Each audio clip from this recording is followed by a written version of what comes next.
Hello students, welcome back to my channel. कैसे हो आप सब? उम्मीद करती हूँ बेटा सभी अच्छे होंगे और अपना ख्याल भी रख रहे होंगे।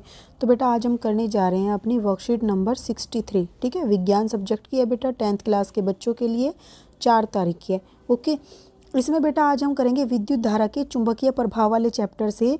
जब हम किसी धारावाही चालक या जिसमें से वो चालक जिसमें से धारा प्रवाहित होती है, ठीक है, अगर हम उस चालक को चुंबकीय अक्षेत्र, ठीक है, यानी कि किसी चुंबक के अक्षेत्र में रख देते हैं, जैसे ये दिखाया हुआ ना, इसके बीच में हमने ये धारावाही चालक रख दिया, तो इस धारावाही चालक पर क्या प्रभाव पड़ता है हम ये पढ़ेंगे। ठीक है, या क्योंकि ये क्या करता है, जो ये चुंबक है बेटा ये बल लगाती है, ठीक है, इसके ऊपर।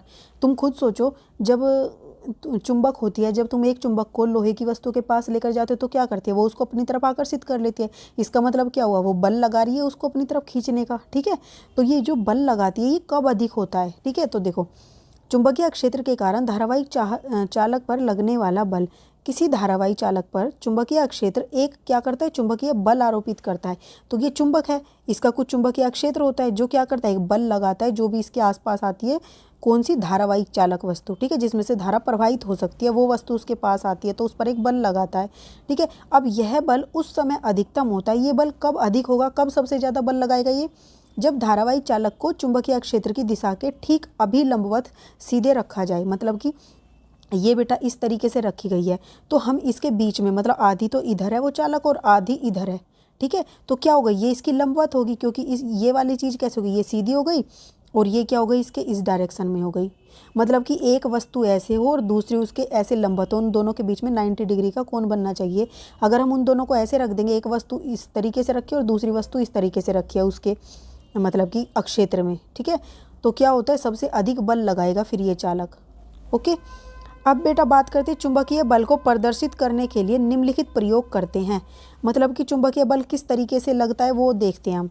ठीक है, तो हम कुछ प्रयोग कर रहे हैं उसमें। क्या, एक एल्यूमिनियम की छड़ ली, तो ये जो बेटा आपको दिख रही है ये क्या, एक एल्यूमिनियम की छड़ है ए बी को संयोजक तारों के द्वारा स्टैंड से इस प्रकार लटकाया गया कि वे क्षैतिज है। ठीक है, तो मतलब बेटा ये स्टैंड जो आपको दिखाया गया इस पे इस तरीके से लगा दिया और इसको तारों से जोड़कर कि ये इस तरीके से, हमें देखने में तो बेटा ये ऐसी दिख रही है ना, ये देखने में ऐसी लग रही है, लेकिन ये इस तरीके से सीधी है, आपको ये सोचना है। ठीक है, ये सीधी है, बस हमें दिखाने के लिए की गई है। और फिर क्या किया गया है, आप ऐसे समझो, जो ये दूसरी लगाई गई है एक चुंबक, ये इस पर इस तरीके से है। ठीक है, तुम्हें अगर सामने से देखोगे तो बेटा आपको ये 2 डॉट दिखाई देंगे, इसके ये 2 एंड। ठीक है, अब आपको ये साइड से दिखाई गई है तो इसलिए आपको ये भी टेढ़ी दिख रही है और ये भी ऐसे लग रही है कि बस मतलब इधर रखी है। आपको ये देखना है, ये है और इसके बीच में ऐसे जा रही है, इसके अंदर से निकल के ये आधी उधर जा रही है और आधी इधर है ये। ठीक है, हमने ऐसे रख दिया। अब इसको एक प्रबल अश्वनाल चुंबक NS को ऊर्ध्वाधर इस प्रकार व्यवस्थित किया जाए कि छड़ AB चुंबक के ध्रुवों के बीच में हो। तो ये बेटा अश्वनाल चुंबक है।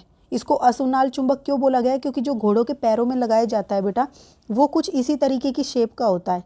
ठीक है, तो इसलिए इसको क्या नाम दिया गया, अश्वनाल चुंबक। ठीक है, अब इस चुंबक के बीच में ये धारावाही चालक रखा गया है और ये जो चुंबक है बेटा इसके जो सिरे हैं NS, ये ऊपर कौन सा है S और नीचे कौन सा N। ठीक है, अब आपको ये पता होना चाहिए ये चुंबक है बेटा।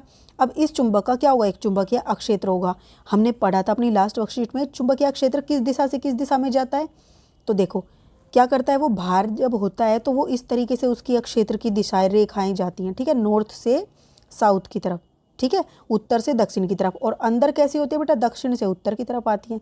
तो हम भार की बात कर रहे हैं, तो भार इस तरीके से जा रही, तो आप यहाँ देखो कैसे जाएंगी बेटा, इसमें ये इस तरीके से रखा हुआ है तो ऊपर की दिशा में जा रही हैं। ठीक है, तो हमें ये पता चल गया चुंबकीय क्षेत्र की दिशा कहाँ है, ऊपर की तरफ है। यही इधर बोला गया कि इस प्रकार चुंबक की उत्तरी ध्रुव N छड़ के नीचे होगी और दक्षिण ध्रुव क्या हो गया, ऊपर होगी और N छड़ के नीचे होगी, ये बीच में छड़ है। ठीक है, तो इस तरीके से रखने पर इस व्यवस्था में चुंबकीय क्षेत्र की दिशा ऊपर मुखी होगी, जो हमने अभी देखी कि ऊपर की तरफ होगी। अब क्या करना है बेटा, अब एल्यूमिनियम की छड़ AB को बैटरी कुंजी और परिवर्ती प्रतिरोध के साथ श्रेणी क्रम में संयोजित कीजिए ताकि छड़ AB में विद्युत धारा B से A की ओर प्रवाहित होने लगे। अब हमने पहले ये सेटअप किया था, उसके बाद बेटा हमने इसमें से विद्युत धारा प्रवाहित की, जो आपको ये दिख रही है ना एरो, ये विद्युत धारा प्रवाहित हो रही है। तो वो कैसे हो रही है बेटा, देखो बड़ा करके देखो इसको, तो इसमें जो विद्युत धारा प्रवाहित हो रही है वो B से वो B से A की तरफ हो रही है। ठीक है, ऐसे अक्षेत्र इस तरीके से था, ये इस तरीके से प्रवाहित हो रही है। ठीक है, मतलब कि ये ऐसे है और ये ऐसे प्रवाहित हो रही है, अक्षेत्र की दिशा ऐसे है और विद्युत धारा की दिशा ऐसे है। ठीक है, तो अब बोला गया है कि जो ये बल लगेगा इस विद्युत धारावाही चालक को इस अक्षेत्र में रखने पर वो बल की दिशा कौन सी होगी बेटा, वो बल की दिशा होगी इसकी ऐसे, ये भी 90, इससे भी 90 और इससे भी। यहाँ आपको समझ में नहीं आ रहा होगा, यहाँ देखने में बेटा इसका एक अपने हाथ से करके देखते हैं, एक रूल होता है। तो पहले हम पढ़ते हैं प्रेक्षण क्या आया। छड़ AB को विद्युत धारा प्रवाहित करने पर छड़ बाईं ओर विस्थापित हो जाती है। बाईं ओर मतलब ये बेटा इसके अंदर ऐसे थी ना, तो ये ऐसे हो जाती है टेढ़ी, मतलब इस दिशा में हो जाती है। ठीक है, हमारा जो करंट था वो इस दिशा में था, अक्षेत्र इस दिशा में था, तो ये इस दिशा में प्रवाहित हो जाती है, जो आपको दिखाया भी गया है। यहाँ पर देखो जो ब्लू कलर का एरो दिखाया गया बेटा, ये आपको दिखाया गया बल की दिशा। ये पहले ऐसे समझो कुछ सीधी थी और ये बल की दिशा की वजह से इधर हो गई है। ठीक है, और अक्षेत्र ऐसे था और करंट ऐसे था, बल की दिशा ऐसे आ गई। ये क्यों हुई है ऐसी, इसको हम एक वाम हस्त नियम द्वारा बता सकते हैं। ठीक है, यह दर्शाता है कि एल्यूमिनियम की छड़ पर यांत्रिक बल लगने के कारण वह विस्थापित हो जाती है और इस विस्थापन की दिशा फ्लेमिंग का वाम हस्त नियम के अनुसार है। तो देखो वो बेटा वाम हस्त नियम क्या है, ये बेटा वो वाम हस्त नियम है। ठीक है, ये क्या कहता है बेटा, ये हमारी क्या है, चुंबकीय क्षेत्र की दिशा थी ऊपर की तरफ। ठीक है, और ये हमारी क्या थी, ये हमारी विद्युत धारा की दिशा है जो ये दिखाई गई है। ठीक है, अगर ये चुंबकीय क्षेत्र की दिशा थी और ये विद्युत धारा की दिशा है बेटा, तो हमारा बल इस दिशा में लगेगा। ठीक है, ये बताया गया इसमें। आप ये देखो, ये चुंबकीय क्षेत्र है इसका, ये उंगली से दिखाया गया, और ये जो उंगली है बेटा, ये वाली क्या दिखाई गई है, ये आपकी विद्युत धारा को दर्शा रही है। ठीक है, तो इसका जो बल होगा वो किस दिशा में होगा, वो इस दिशा में होगा। मतलब इन तीनों के बीच में बेटा 90 डिग्री का कोण है आपस में, ये तीनों एक दूसरे के इस तरीके से लंबवत हैं। ठीक है, ये इसके लंबवत है, और जो ये आएगी ये इसके लंबवत भी होगा और इसके लंबवत भी होगा।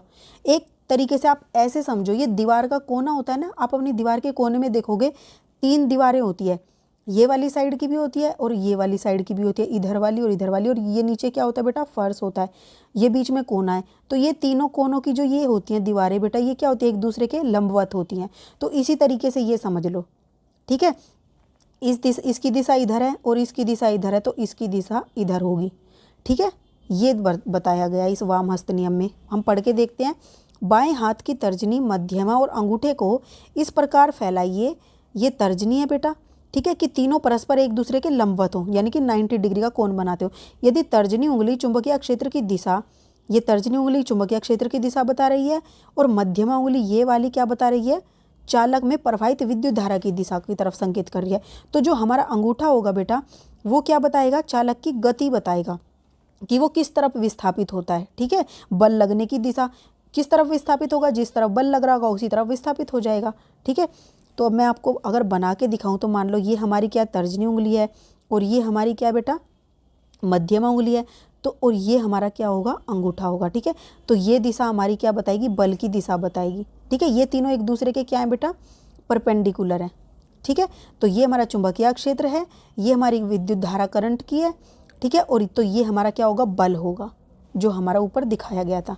ओके, तो अब बेटा हम बात करते हैं कि ये जो धारा प्रवाहित हो रही है, अगर इसकी दिशा को परिवर्तित कर दे, अभी तो हमने एक तरफ पढ़ी थी, धारा की दिशा में परिवर्तन पर क्या प्रभाव होगा।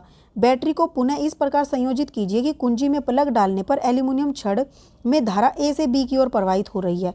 देखो हमने पहले क्या पढ़ा था बेटा, हमने पहले पढ़ा था इसमें कि धारा B से A की तरफ प्रवाहित हो रही थी, लेकिन अब हम कह रहे हैं हम इस तरीके से इसको करेंगे कि धारा इसमें A से B की तरफ प्रवाहित हो, तो क्या अंतर आता है। तो ये देखो यहाँ पर हम प्रेक्षण में देखेंगे, छड़ क्या है, AB दाईं ओर विस्थापित होगी, पहले वो इस साइड विस्थापित हुई थी, अब वो इस साइड विस्थापित हो जाएगी। ठीक है, तो हमें वो कुछ इस तरीके से दिखाई देगी, अभी हमें वो इस तरीके से दिखाई दे रही है ना, छड़ चालक जो है, अब वो हमें इस तरीके से दिखाई देगा।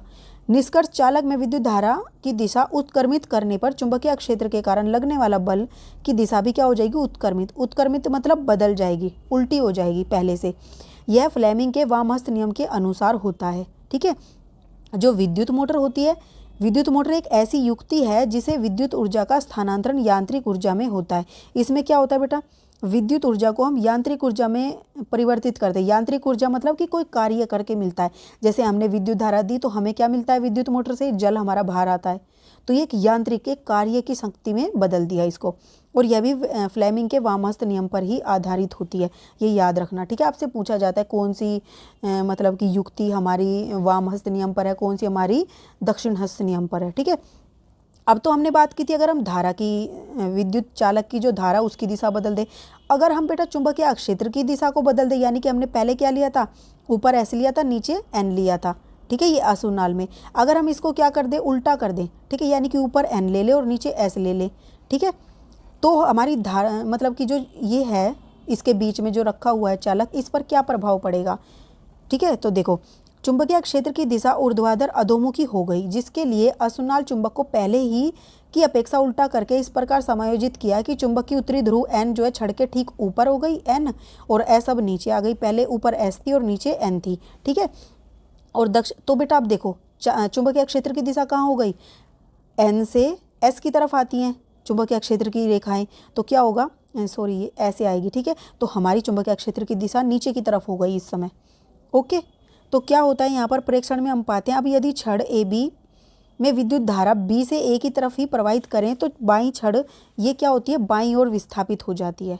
ठीक है, किस तरफ विस्थापित हो जाती है, बाईं ओर विस्थापित हो जाती है। ओके, अब यहाँ पर देखो बेटा, बाईं ओर मतलब बेटा इस तरफ, उल्टे हाथ की तरफ। ठीक है, जैसे उसमें दिखाई गई थी ना, अगर हमें उस तरफ दिखाई गई है तो अब ये हमारी इस तरफ दिखाई देगी। ठीक है, अब यहाँ पर निष्कर्ष में इससे यह स्पष्ट होता है कि चुंबकीय क्षेत्र की दिशा में परिवर्तन करने पर धारावाही चालक पर लगने वाले बल की दिशा भी बदल जाती है। तो हमने यहाँ से क्या सीखा, चुंबकीय क्षेत्र की दिशा बदलो या विद्युत धारा की दिशा बदलो चालक में, दोनों से ही क्या होता है, हमारे जो चुंबक का बल लग रहा है चुंबक के द्वारा उसकी दिशा भी बदल जाती है। ओके, उम्मीद करती हूँ बेटा आपको अच्छे से समझ आई होगी ये बात। अब इसके क्वेश्चन आंसर करते हैं। देखो फर्स्ट क्वेश्चन क्या है, चुंबकीय क्षेत्र में रखे धारावाही चालक पर लगने वाले बल को ज्ञात करने के लिए प्रयुक्त होने वाले नियम को लिखिए। तो देखो ये नियम क्या है बेटा, ये रहा, सीधा क्वेश्चन पूछा गया है आपसे, ये आपको ये लिखना है और ये बनाना है इसमें। ठीक है, और उंगली भी बना सकते हो तो बना लेना, चाहे तो आप इसकी आपकी बुक में भी अच्छे से बनाई होगी बेटा, तो वहाँ से देख लेना। ठीक है, अब आपका बेटा सेकंड क्वेश्चन क्या है, किसी चुंबकीय क्षेत्र में स्थित विद्युत धारावाही चालक पर आरोपित बल कब अधिकतम होता है। सबसे पहले हमने पढ़ा था जब लंबवत होता है। ठीक है, तो आप इसको यहाँ से लिखोगे कि यह बल उस समय अधिकतम होता है जब धारावाही चालक को चुंबकीय क्षेत्र की दिशा के अभिलंबवत रख देते हैं, ऐसे। ठीक है, इन दोनों के बीच में इस तरीके का मतलब कि कोण बनता है। ठीक है, अब हमारा थर्ड क्वेश्चन क्या है बेटा, एक धारावाही चालक को चुंबकीय क्षेत्र में रखा गया। अब निम्नलिखित प्रश्नों के उत्तर दीजिए। किसी विद्युत धारावाही चालक को किसी चुंबकीय क्षेत्र में रखने पर बल किन कारकों पर निर्भर करता है। हमें ये तो पता चला चुंबकीय क्षेत्र में किसी विद्युत धारावाही चालक को रखते हैं तो उस पर एक बल लगता है जो हम इस तरीके से दिखाते हैं वामहस्त नियम से। अब ये बल कितना होगा, किन कारकों पर निर्भर करता है, तो बेटा देखो किन किन पर निर्भर करेगा, यहाँ पे मैं बताती हूँ आपको। एक तो इस जो छड़ है बेटा, इस छड़ का आकार कैसा है। ठीक है, और दूसरा इस मतलब कि जो ये चुंबक है इसका अक्षेत्र कितना है, दूसरे इस पर, एक इसके आकार पर, और इसमें से विद्युत धारा प्रवाहित हो रही है। ठीक है, किस दिशा में, इस दिशा में या इस दिशा में। तो ठीक है कि विद्युत धारा कितनी प्रवाहित हो रही है, इन चीज़ों पर निर्भर करेगा। तो मैं आपको लिखकर बता रही हूँ किन कारकों पर निर्भर करता है। आप पहले क्या लिखोगे, किसी विद्युत धारा में चालक को किसी चुंबकीय क्षेत्र में रखने पर बल निम्नलिखित, यहाँ पर लिखोगे निम्नलिखित कारकों पर निर्भर करता है। वो कौन कौन से होंगे, फिर फर्स्ट लिखोगे बेटा तो चालक में प्रवाहित विद्युत धारा के मान पर, चुंबक की प्रबलता पर, या फिर लिख सकते हो चुंबक